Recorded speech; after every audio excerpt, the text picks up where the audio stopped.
You're listening to the Cannabis Heals Me podcast, where we explore the real stories of real people who have discovered the profound healing properties of the cannabis plant in their own lives. Find more at cannabishealsme.com. The Cannabis Heals Me podcast is brought to you by The Grow CFO for all your cannabis accounting and tax needs. Find out more information at www.thegrowcfo.com. The Cannabis Heals Me podcast, episode 26. Before we get into today's episode, I want to tell you a little bit about our podcast host and show sponsor, Anchor.fm. Anchor is a one-stop shop for recording, hosting, and distributing your podcast. Best of all, it's 100% free and ridiculously easy to use. And now, Anchor can match you with great sponsors who want to advertise on your podcast. So instead of having to wait until you have 1,000 downloads per episode, that means you can get paid to podcast right away. In fact, that's what I'm doing right now. Anchor is paying me to read this ad to you. So if you've always wanted to start a podcast, but you weren't real sure how to get the ball rolling, go out to anchor.fm/start to join me and the diverse community of podcasters that are already using Anchor. That's anchor.fm/start. What are you waiting for? Go do it now. Well, wait till after you listen to the show.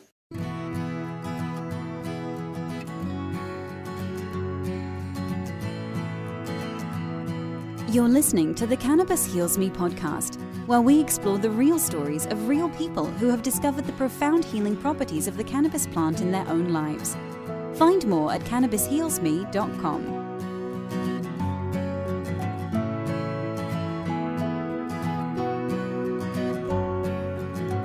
The Cannabis Heals Me podcast is brought to you by The Grow CFO for all your cannabis accounting and tax needs. Find out more information at www.thegrowcfo.com. Hey everybody, welcome back to the Cannabis Heals Me podcast. This is your host, Rachel Kennerly, and we're broadcasting once again from the Storybook Inn Studios. If you haven't had a chance to listen to episode 25 with Charles Sewell, I highly recommend that you go back and listen to that podcast. Charles was diagnosed with HIV 20 years ago, and he's doing amazingly well for having that diagnosis. It was a very inspirational story to me, so I encourage you to go back, if you haven't already, and listen to that episode. I want to thank you so very much for being a listener and for coming back every time we put an episode out. The podcast is growing. Our numbers go up with every episode we publish. So we really appreciate all of our faithful listeners that have been with us from the beginning, and the ones that have just started listening. We really appreciate everyone that's listening and sharing the show. We've been doing our Tell 3 People challenge for a few weeks now, and it really appears that is working. You guys putting the word out and telling your friends and family and companions and Facebook friends and coworkers, it's working. Our numbers are growing. We're seeing an increase with each episode that we put out. So I really appreciate you guys taking that challenge to heart and stepping out and sharing these episodes, even if it's scary or even if you're afraid that somebody's going to think you're a pothead if you share this show with them. So we really appreciate you guys spreading the word about the show. If you haven't shared the show yet, then what are you waiting for? There's no time like the present. We've had so many amazing guests. If you've just recently started listening, go back and catch up on some of those older episodes. The audio quality's not quite as good because I have a different mic now than I did back when I first started the first few episodes, but the content is amazing. I think some of the people that I spoke with in the past, they're just great people. So in case you just started listening to the show, I encourage you, go back and catch up on some of those older episodes. Also, if you haven't done so already, go out to our website, cannabishealsme.com, and get signed up for our email newsletter. This gives us a way to contact you directly without having to worry about Instagram, Facebook, or any of the other social media platforms from banning us, shadow banning us, or just outright kicking us off their platform. So if you sign up for our email newsletter, we can communicate directly with you. We don't spam you. We usually send an email out before each episode is published, giving you a heads up on what's going to be in that episode. Other than that, you really don't hear from us. If there's something that we feel that is critical or we want to get out very quickly, the most direct way for us to do that is through our email list. So go out to cannabishealsme.com and sign up for that email newsletter. Before I introduce today's guest, I want to share a story with you from last week. After we published the episode with our guest, Doug Bench, who was diagnosed with COPD and used cannabis to treat his condition, a friend of mine reached out to me and said that she had a family member who had, within the last month, been diagnosed with COPD. So she was able to share this episode with her family member and say, look, you got to listen to this.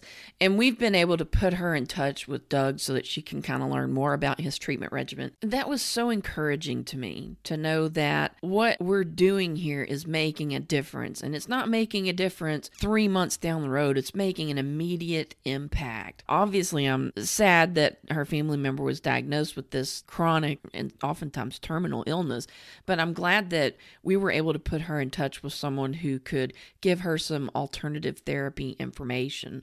And I don't want to say her name on the air, but I would encourage you guys to just be praying for this individual. It's scary to think that you've been diagnosed with the condition this way. So just keep her in your prayers over the next few weeks and share the show. You never know whose life is going to be impacted by you sharing an episode of this podcast. Just wanted to share that piece of encouragement with you. It really blessed my soul, and I hope it will encourage and bless you as well. Today's guest is Dr. Mary Ruwart. Dr. Ruwart spent almost 20 years working as a research scientist for the Upjohn Pharmaceutical Company. After leaving the Upjohn Company, Dr. Ruwart started consulting for nutraceutical companies, clinical research organizations, and universities. She has also authored several books, the most recent of which is called Death by Regulation: How We Were Robbed of a Golden Age of Health and How We Can Reclaim It. In that book, Death by Regulation, which I read last year, and it's phenomenal. I highly recommend it to everyone who is listening today. So in that book, Dr. Ruwart explored the impact the 1962 amendments to the Food and Drug Act have had on the health and well-being of Americans. It's something that she saw up close and personal during all those years that she spent working in the pharmaceutical industry. Dr. Ruwart is so knowledgeable on this subject and a host of other topics, and she's an incredibly nice individual as well. We had a great conversation. I think you will enjoy today's episode, and I think it's going to leave you wanting to hear more from Dr. Ruwart. So without further delay, let's give a hearty welcome to Dr. Mary Ruwart. Thank you so much for joining us. Oh, it's great to be here, Rachel. I had read your book on the FDA, Death by Regulation, and I enjoyed it. Well, I will say I enjoyed it, but it infuriated me at the same time to read what a debacle that they've kind of made up there. And the reason I've asked you to come on is because now, thanks to the 2018 Farm Bill, CBD oil, hemp-derived CBD oil, is now under the jurisdiction of the FDA. So I kind of wanted you to come on the podcast and talk to people about how the FDA works, and then also maybe talk about how now, because of how the FDA works, how that's going to affect CBD going forward. Sure. Well, a lot changed in the FDA in 1962. It was given so much power over the pharmaceutical industry, and it was done in a way that allows the FDA to continue to add to the regulations.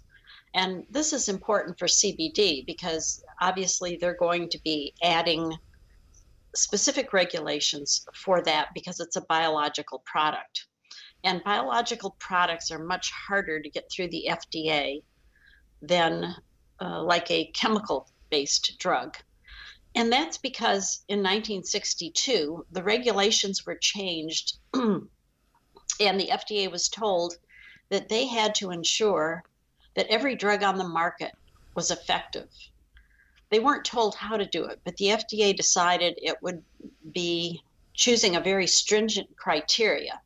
And that criteria at the time, when I was in the pharmaceutical industry, was that you had to have 2 U.S. studies that had statistical significance against placebo at a 0.05 level, which is a fairly stringent criteria. And the reason that's important is because the time and expense of getting a drug to market usually depends on the effectiveness phase the most. That's the most expensive part.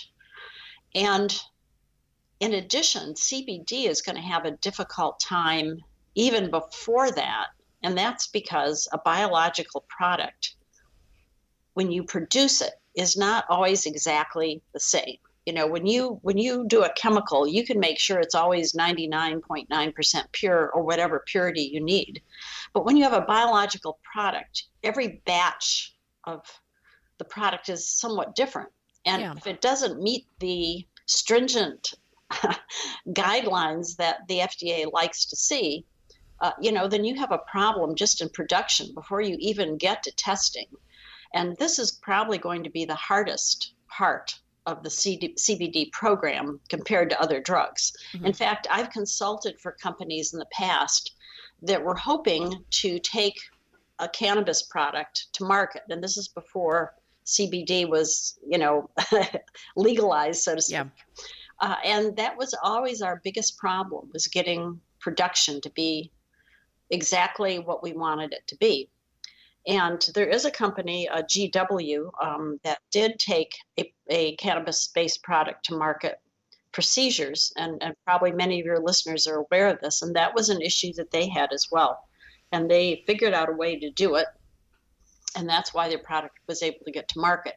So the first big hurdle for CBD is going to be getting through the analytical part of what the FDA requires, the purity, and make sure that all the extra components that come along with CBD are basically the same in every product. Because if they aren't, it's going to be hard to get the FDA to say, yes, that's okay, we can go ahead. The next big hurdle, of course, that they're going to have are the normal ones, the animal studies that precede the human trials. And then when they get to human trials, of course, that's a very expensive part.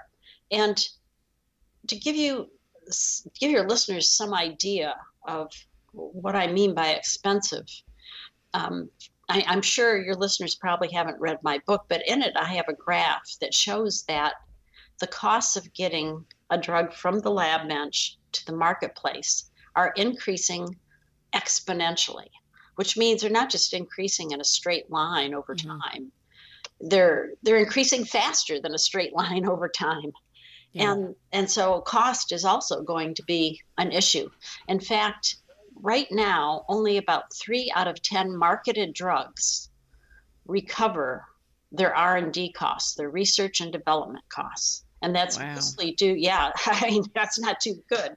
So no, that's terrible. So it's mostly due to the regulations and the regulatory hoops that a drug has to jump through. It takes an average of about 13 or 14 years for a drug to get to market. That's another important thing to know. And it might even take a little longer for a CBD product if they have problems getting the purity the way they need it to be. So that's another issue. So these products aren't going to be FDA approved for a long time. And what that means is that no manufacturer can go to doctors in their offices and say, hey, we have a CBD product and it does this, this, and this. Because manufacturers are forbidden to tell anyone, and especially doctors who might prescribe it, that their product does something like prevent seizures, for example, unless they have gone through this process and got FDA approval. So that's one of the things that made me, well, everything I read in the book made me really mad. But that's one of the things that really made me angry, because that happened with what is it that you can take to prevent birth defects?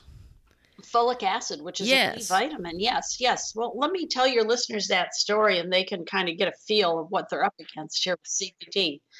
Folic acid is a B vitamin. It's something we get in foods. It's something you can take as a supplement. And in the early 1980s, there were several publications which showed that if young women of childbearing age took folic acid regularly, they would not have children with neural tube defects, which is a type of birth defect which is extremely debilitating and often kills the child. Spina bifida is one of them that your listeners might have heard of. And so the folic acid manufacturers, of course, wanted to tell the American public about this. In fact, in other countries, they not only were allowed to do that, but the government actually told them.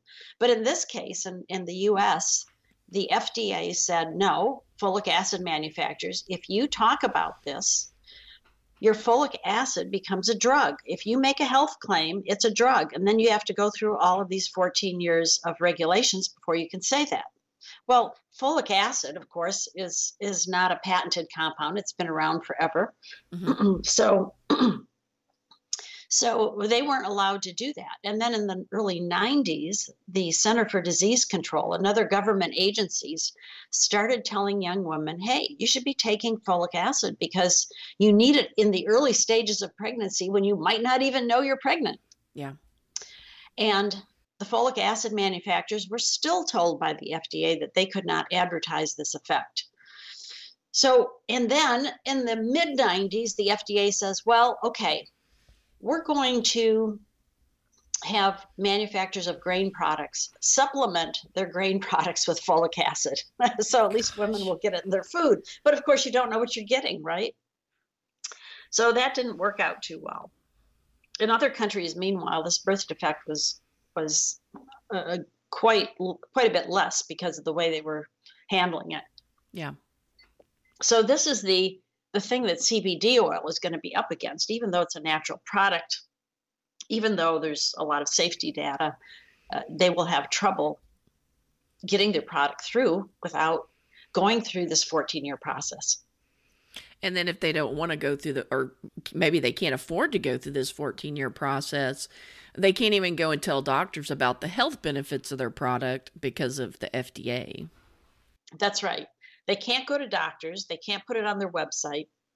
In fact, to show you how crazy this is, the FDA actually went after walnut and cherry growers who were simply putting on their website that these products had vitamins and nutrients in them that had shown in published medical studies to be helpful to your health. Mm-hmm. And the FDA wrote them warning letters and said, if you don't take that stuff off your website, you're going to have to go through this 14-year process before you can say those things. Yeah, because you see a lot of people with CBD products, they'll say this does blah, blah, blah. Right. Well, here's what's good. The FDA can't keep track of everything. Mm-hmm. So a lot of manufacturers out there do make claims for their CBD products. If the government wanted to sue them, they would have a slam dunk. But there's so many out there, it's very difficult to do. So, but now that it's been legalized, it wouldn't surprise me. The way the FDA works, it's probably going to make a special effort to regulate those products. And that means they will be coming after people. There are many situations in which the FDA has gone up against these companies, and usually just the cost of litigation is enough to kill the company. It's been in fact, many people were put out of business in the 1980s because the FDA had its own SWAT team. Wow. Do they still have their own SWAT team? Well, I don't know. I haven't seen them take action in a long time, so maybe not. Wow.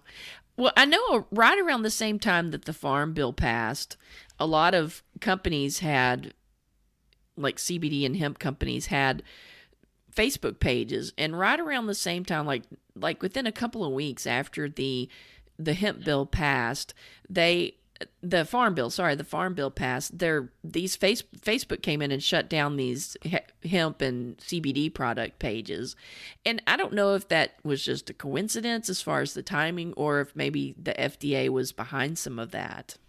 Yeah, I can't tell you. I do know that the agencies cooperate to some extent, so it's hard to tell. I was listening to another podcast not too long ago, and it's an all about hemp podcast. And one of the things that they had talked about with regard to the FDA regulating CBD is that they thought, just not based on anything, they just thought, well, the FDA may regulate it they may handle CBD kind of in the same way that they handle a product called red yeast. Or an item, something called red yeast. And I didn't know if you had any thoughts on that. No, I haven't followed the red yeast story. Okay. Something about if it's like in certain concentrations, then I don't know. A food? Yeah, I, it could be considered a food. That would not surprise me for the red yeast, because actually yeast is considered a food product. And, I don't know where the FDA draws the line on that. Usually where they draw the line is if you make a health claim. So if you say red yeast will cure your cancer, for example, then you can get into trouble. But like I said, the FDA doesn't have, luckily for us in a way, doesn't have enough enforcement power to really do everything they're trying to do, because if they had their way, anybody who made a health claim for anything would get into trouble. And I, as an expert witness, I even once testified, and this is the truth, if the bottled water companies made a claim that their water could prevent or treat dehydration, they could probably be taken to court. oh my gosh. We all know this, right? Now, there are a few things that they've kind of grandfathered in.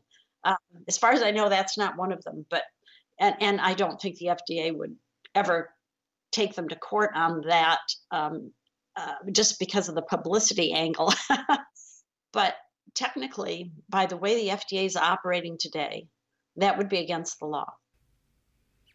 Well, I know, like on Cheerios, some boxes of Cheerios, it'll say can reduce cholesterol or something like that. Seems like the FDA would take them to task over that. They did. They sent a warning letter to Cheerios and then backed off after a few years. I don't know what kind of deal was cut there. Yeah, probably had to do with large sums of money. Now, you had mentioned a little while ago about cannabis, and I'm shifting gears a little because we were talking about CBD oil and hemp, but I do want to shift gears a little. And you had mentioned that cannabis was actually in the pharmacopoeia prior to prohibition. So I didn't know if you wanted to speak on that for a little bit. Yes, actually, in the early 1900s, doctors used cannabis quite a bit for a number of medicinal purposes. So the pharmacopoeia that you're referring to is a large book of all the drugs that are available for doctors to use. And so cannabis was in there back in the 1930s. And then, of course, when prohibition started, it was taken out. And there's an interesting history on this, because when the government was considering, basically what they did is had the Marijuana Tax Act, which made it so prohibitively dangerous to have even a little, just a little bit of active marijuana in their hemp fields, then they were taxed so brutally that nobody wanted to do it. And the doctors were very concerned, because even though it was for hemp, they were told that, marijuana would still be okay. They could still use it in their patients.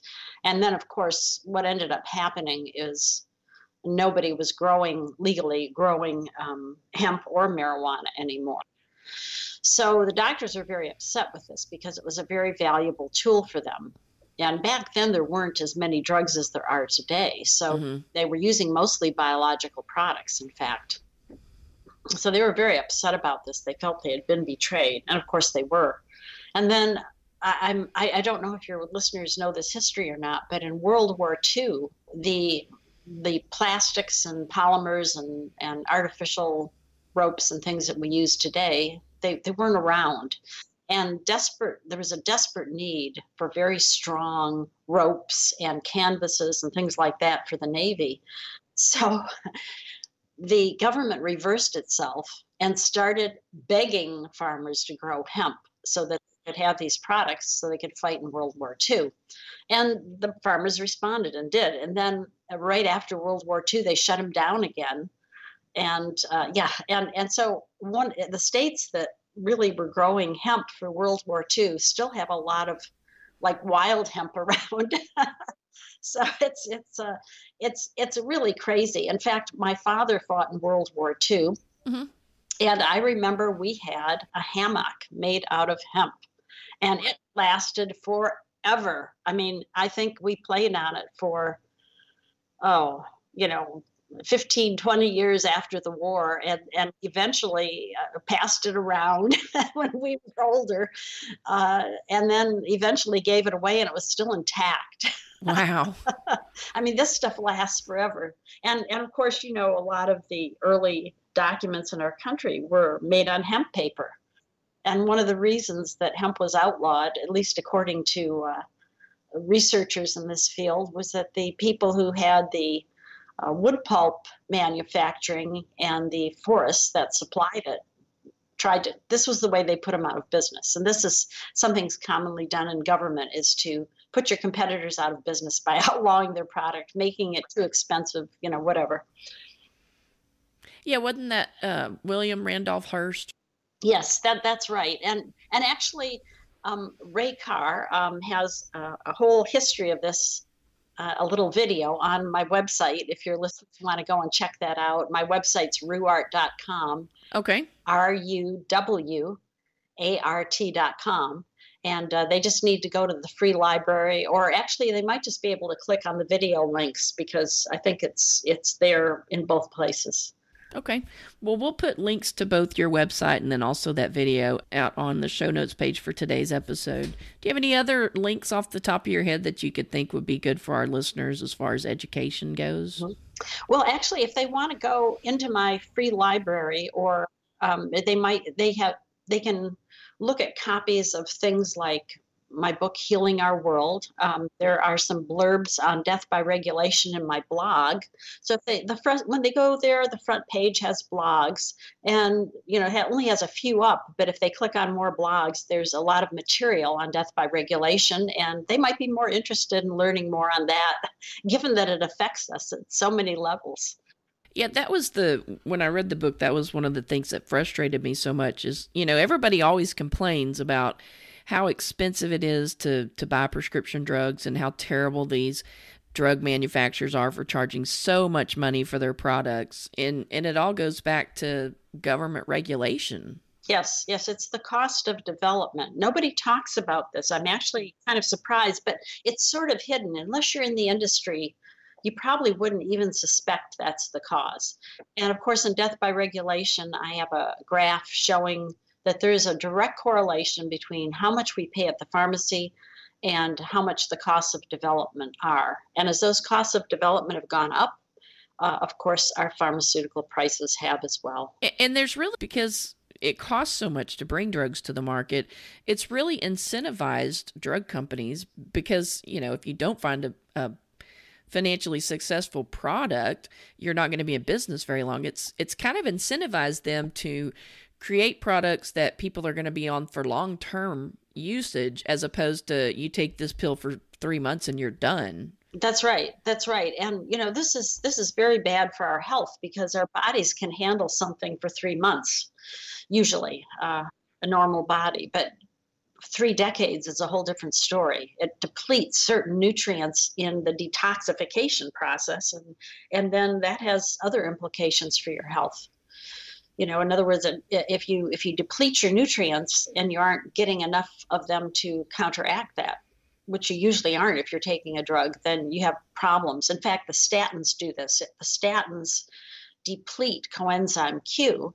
So basically, if that's something your body makes, and if the best cardiologists always are telling their patients to take coenzyme Q along with their statins, because it prevents the side effects of statins, the muscle weaknesses and things like that. Ironically, the FDA actually tried to put the people in jail who first brought coenzyme Q to this country. Wow. Yeah, and so that was very sad. That was the Life Extension Foundation, and they tried to put their founders in jail, and they were the first people who really successfully fought the FDA on bringing a nutrient into the country and defeating the FDA, even though they were told by their attorneys there was no way to defeat the FDA and they should probably serve their prison sentence, plea it down, serve their prison sentence. But they said, no way. and this is a great organization, actually, for your listeners, because it talks about how to use nutrients and drugs in different ways to prevent and heal disease. And they can get away with this because the FDA won't touch them anymore. Oh, that's great. Yes. So it's lifeextension.com. Okay. For those of your listeners who want to look into that. I think that's a very good resource, a one-stop resource, the best one I know. And it explains the science in a way that lay people can understand. So you don't have to just take their word for it. It has references for all the medical papers and stuff. So if you want to get into it, you can. If you want to just figure out what's going on, you can. And something they have are disease protocols. So if you have a particular problem, the nice thing is you can go there and read what the protocols they've put together for both drugs and nutrients, and you can get a good feel of, another way to proceed. A lot of this information the doctors don't have, again, because of the FDA to a large extent, because obviously people who sell nutrients are not permitted legally to go and talk to the doctors. In fact, for things like fish oil, which, a lot of people are taking, which is a great product, the people who have the purest fish oil aren't allowed to go to the doctors and say, our fish oil is even purer than prescription fish oil. And Life Extension does carry a pure product. So, that's a good way to go. Okay. Well, I'll certainly include that link as well. One thing that I hear, it's kind of a common thing among people where cannabis has been legalized for medical or recreational use, but mostly medical use, is, well, we really need more government regulation. And as someone who's more liberty-minded and having read your book, my thought is, no, we don't need more government regulation. We need a free market solution. Mm-hmm. And so I didn't know if there are if you're aware of any entities out there that are kind of doing certification processes or, something that could be adapted to the cannabis industry. It's kind of a model for the cannabis industry to follow instead of relying on the government to regulate them. Yes, actually, consumerslab.com, I think they actually had an article on CBD recently. They're one of the certifiers, and what they do is they look at different vitamins and products, and I don't think they look at drugs, but they do look at vitamin products. And so they review different products and tell consumers, which ones actually have what the label has, what the label claims, which ones actually have that and which ones don't. and they do a review on what the medical literature is on these products as well. So they're a real good place to go. Okay. And isn't there like an entity that does, it's like the non-GMO Foundation or something like that like products that are organic, they'll have that label as well or something? Yes, there are. And I'm sorry, I can't put my finger on that right now. I know there are some out there, but I haven't followed them as closely. If you'd like, I can maybe do a little research after the show and send you some links. Oh, I can look that up. You probably have lots to do. I'm just trying to think of a better way for people to know that they're getting safe product instead of relying on the government to regulate it, because they, anytime you get the government involved, one, they don't know what they're doing, and then they just make things more expensive and make it worse, it seems like.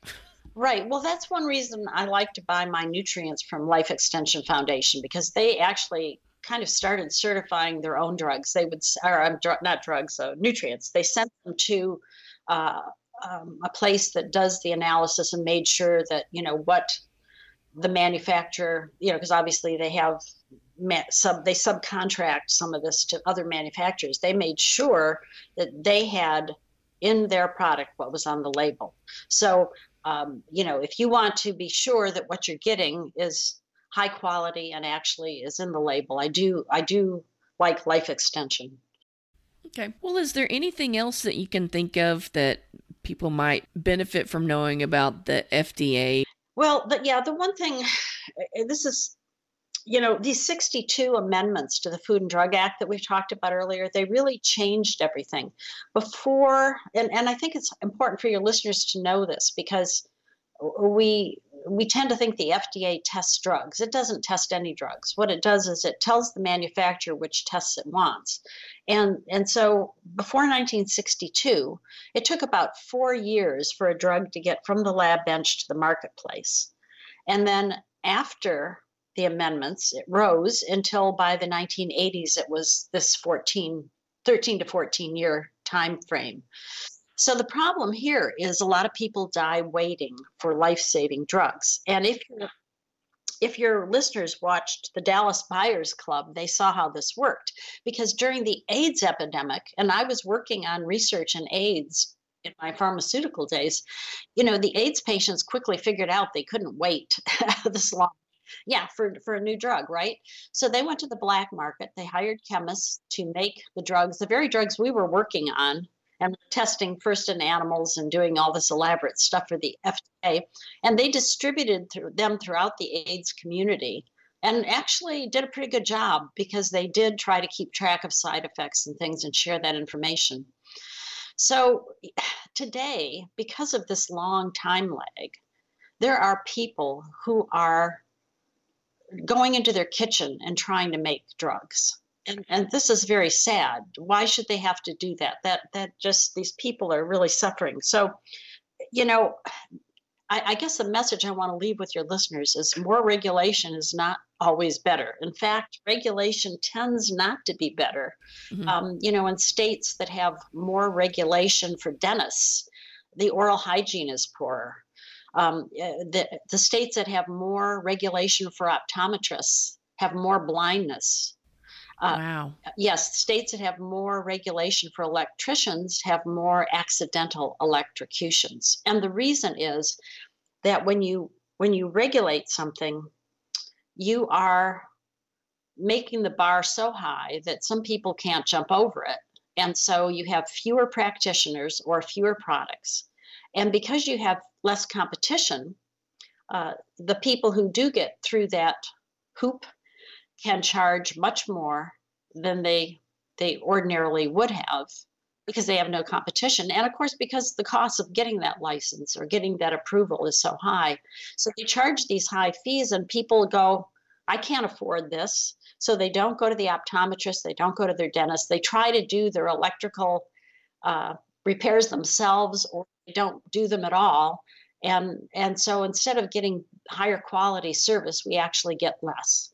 So this is something to think about when thinking about regulation. And it's an important thing for the CBD industry because there can be a tendency to say, yeah, let's regulate it. So, we have the superior product, so let's regulate it so the other can't get through.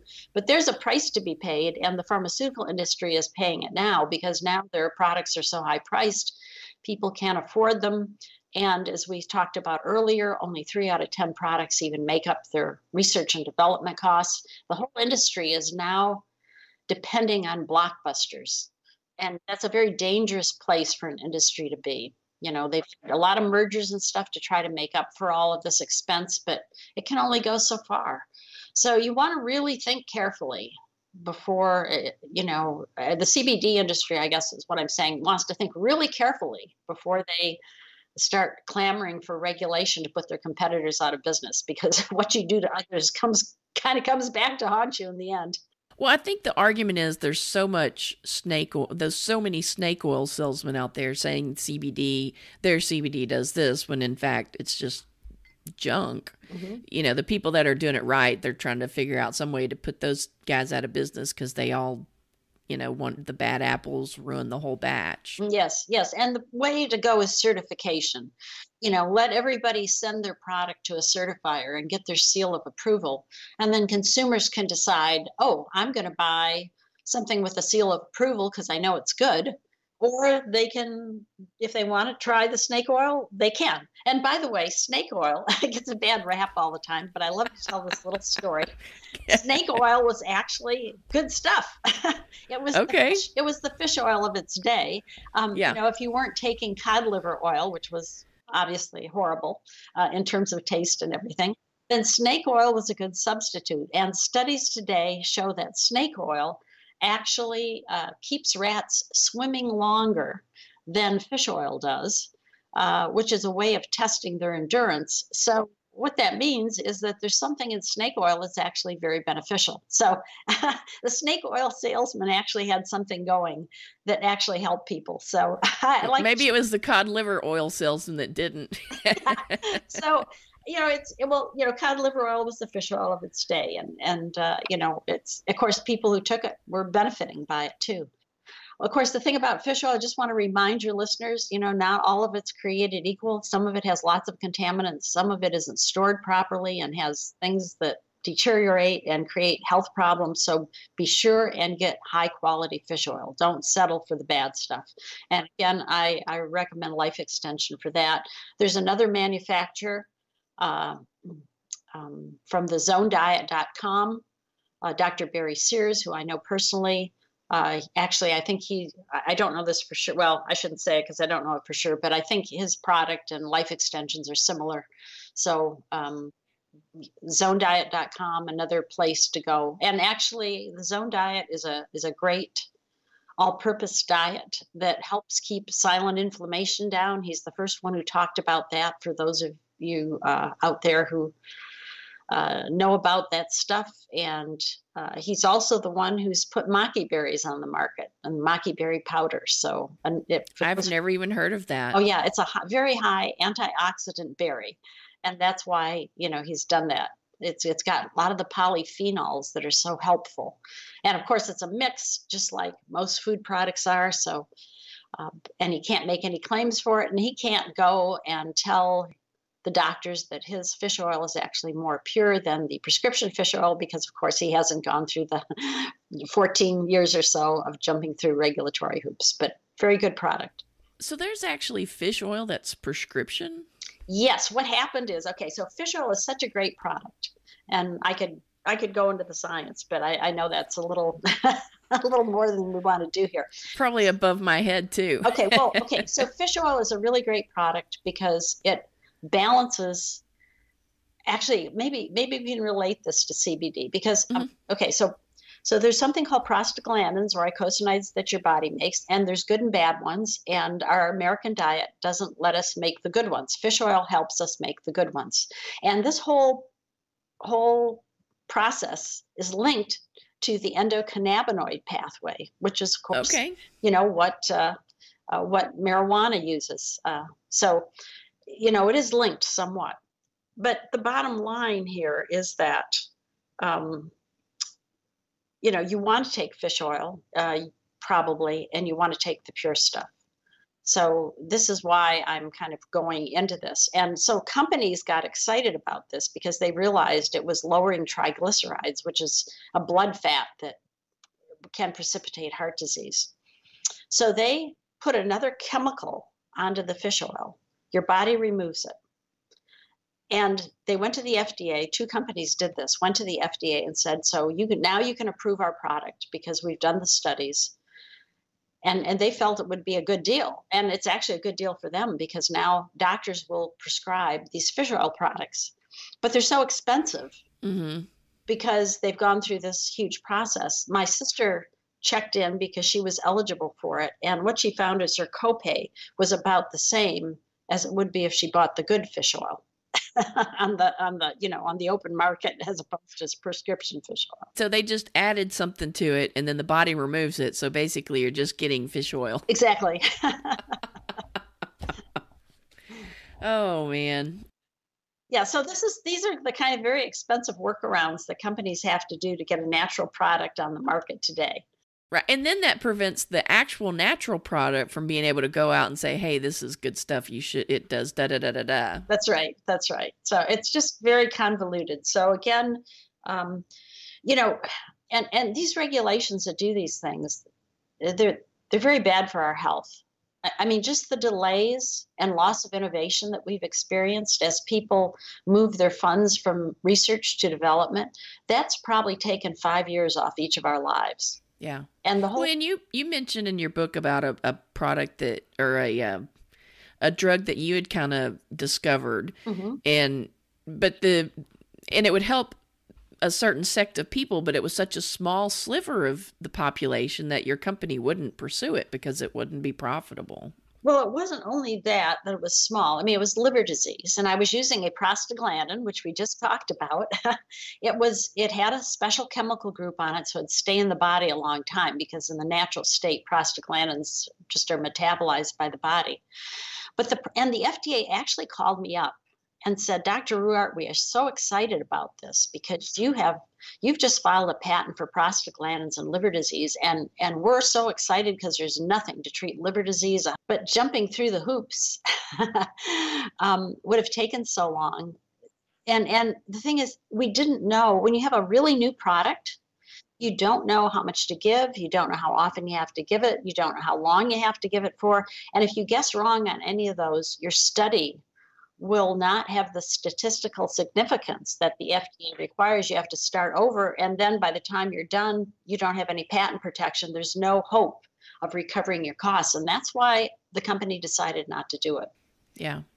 Well, that's a lot of people, because our bodies, things work differently with our bodies. And especially what I've seen with like CBD and THC, some people need a high CBD, some people need a high THC. So it takes them like a year to figure out what strain or what percentages they need to address the complication of the condition that they have in their own body. And I would imagine the same would be true for chemical-based products. Yes, sometimes what works for one person doesn't work for another, which is why we have all these drugs that people often say are Me Too drugs. Well, they're not really Me Too. They're just slightly different enough that some people really benefit from one but not the other. So it's an important part of the pharmacy chest, of the pharmacy shelf that, you can access. Same thing with the THC and the CBD and the ratios. I'm sure all that, is going to have everybody's different, everybody's different in what they need. Right. And that's because of the statistical significance. That's a pretty hard hurdle to pass in the world of pharmaceuticals, I would imagine. Yes, especially because our science isn't good enough for us to determine. We don't know in advance who's going to benefit, right? So we throw all these people together and maybe only 10% will benefit, but the benefit will be very high. That doesn't necessarily show up in the statistics. So this is another problem with using that approach. So the 10% that's helped, that's not a high enough threshold so that drug can't come to market because it only helped 10%. Yeah, that could happen. I mean, the statistics could show that it's not significant. So that's another whole wrinkle in this thing. Right. But for that 10%, it's very significant to them. Yes. Well, Dr. Ruwart, I really appreciate your time. We could talk about a host of other things for a long, long time, but I know you've got things that you need to do, and I don't want to take advantage of your offer of time this morning, but I really appreciate you kind of informing people on how the FDA works and how regulation does not always make us safer. Well, I like being here and sharing this information because, that's something that affects all of us. It's truly a matter of life or death. Yeah, not to be hyperbolic, but it is true. That's right. And, maybe we can do it again sometime. That sounds great. Yeah, I'm sure I'll think of something else that we can have another conversation about. Okay. Thank you so much, Dr. Ruwart. Oh, well, thank you, and good day to your listeners. Many thanks to Dr. Ruwart for coming on the podcast today. Really enjoyed that conversation.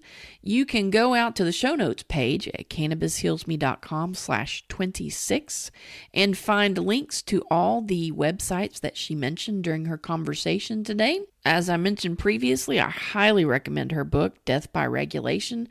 It will give you a little more insight into how government regulation works, and maybe we don't really want to ask for more regulation in the cannabis space. So go check out Dr. Ruwart's book, check out our website, and all the other links that we mentioned in today's show. We'll be back on Monday bringing you another interview. Until then, y'all have a great weekend. Bye-bye. Hit the subscribe button and you'll never miss an episode of the Cannabis Heals Me podcast. If you enjoyed today's show, please consider leaving us a 5-star rating on Apple Podcasts, Google Play, or whatever podcast app you're using. Do you have a suggestion for a guest on Cannabis Heals Me? Send an email to podcast@cannabishealsme.com. We'd love to hear from you. Please do not take any information from Cannabis Heals Me or its guests as medical advice.